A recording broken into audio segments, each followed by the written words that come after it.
Guys, so figured may as well go over this since I have the bike here. This is a 94 to 01 Honda Elite with the AF16 in it. This was one of my bikes I bought years back, and then sold it to Jared Gearhart in Olympia, and it's just a really nicely done bike. He did a really good job with it. So this is a JDM Dio headset. So a lot of people say, oh, it's just bolt on, it's simple. It's not. This style requires some work, and I'm gonna show you kind of what the deal is and why they require the work that they do. So a tacked headset, this is not a tacked headset. A tacked headset is gonna be just about a bolt-on fit, where this requires some cutting, welding, and some fab work. So here's the reason why. On this bike, the original Elite bars, so right here, these are the same bars that are on this bike right now. These are bars that match this headset. If you pull this front cover off, this is what you'd see. So on the JDM bars, this neck here is longer.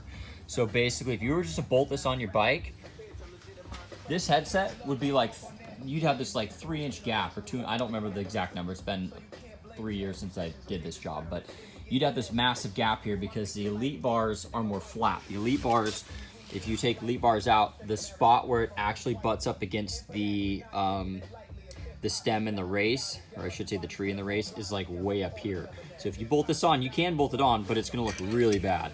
Actually, I don't even know if you can. Anyways, because this is a completely different style. If you look at the Elite just has basically the bars have a flat metal area with a hole, and your nut goes up and clamps. I don't even think you have enough thread to bolt this on if you wanted to. So this is a totally different style. So you can do this on our NCY stem. You can do it on a Met stem. You can do it on a Ruckus stem. I will say on the Ruckus and the Met stem, Ruckus is funky because it's really wide and you lose a ton of steering. Your steering radius is kind of jacked up, and the Metropolitan is the same way. You're gonna lose a lot of steering radius. I did this back when my NCY stems weren't out, and you can see the steering it's not terrible, but it's not as far as what it would be with my NCY. So I would say if you're gonna do this job and you wanna do disc, the NCY is 100% the way to go. So what you have to do, you don't have to modify the headset, but if I was to pull this cover off, you've got the frame tube coming up. What you have to do is you got to take some measurements. You have to cut a section out of the top part of this tube going up. On this bike, I cut, I don't remember what it was, 2 inches or 1.75 inches or 3. Like I said, it's been like 4 years since I've done this. So you're gonna take your headset off, you're gonna pull your stem out, you're gonna cut this section of tube going up to allow this headset to come down. That's why this one fits so nice in the way that it does. It's really tight.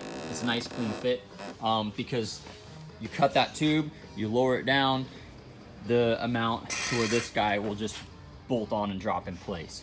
Some people have taken the lower race, so they cut the top, take the lower race, buy another lower race, flip it over and put it on the top, and then bolt this thing back together. On this one, I cut the top tube, I cut a section out and then took the original piece and lowered it back down, then I re-welded it. Because so not only do you have to cut the frame, you also have to cut the stem, because the stem is designed to fit in this length of the frame. So when you lower the frame down, you have to cut the stem the corresponding amount. So this is not something that I would do if you've got an angle grinder and you don't have the right tools to do it. This is like I think when I did it, it took me, with all my tools and everything, it took me maybe, I don't know, 2.5 to 3 hours worth of work with a portaband, a plasma cutter, and a welder. So you do have to do some wiring too, because the switches are definitely different. But your speedo cable should hook up. Like I said, this is a really clean job. Jared's got a super nice bike, but you can get all this stuff to work, and you want to buy the headset that it's complete with the gauge, the back piece, the switches, and everything, because you're going to need all that. So also, where your ignition mounts, this is actually mounted to the stem, or I'm sorry, the frame tube. that section where it's originally mounted has to be cut out as well. So you've got to cut this ignition piece off of the frame, and then when you re-weld your frame two back together, you have to weld this mount back onto the frame.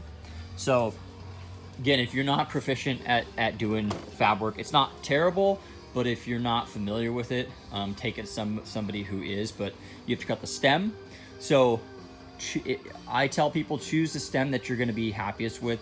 I wouldn't do a ruckus. If you're on a budget, do a metropolitan, but just understand you're going to ride a little bit taller with a Met. The ruckus, I believe it's been a while, you have to cut out your glove box. The metropolitan stem, you don't, but the steering radius is a little bit, steering lock is a little bit weird. And I believe that the Met, you're going to be a lot tighter clearances on your legs, because the Met is going to be narrower than the Elite stem. So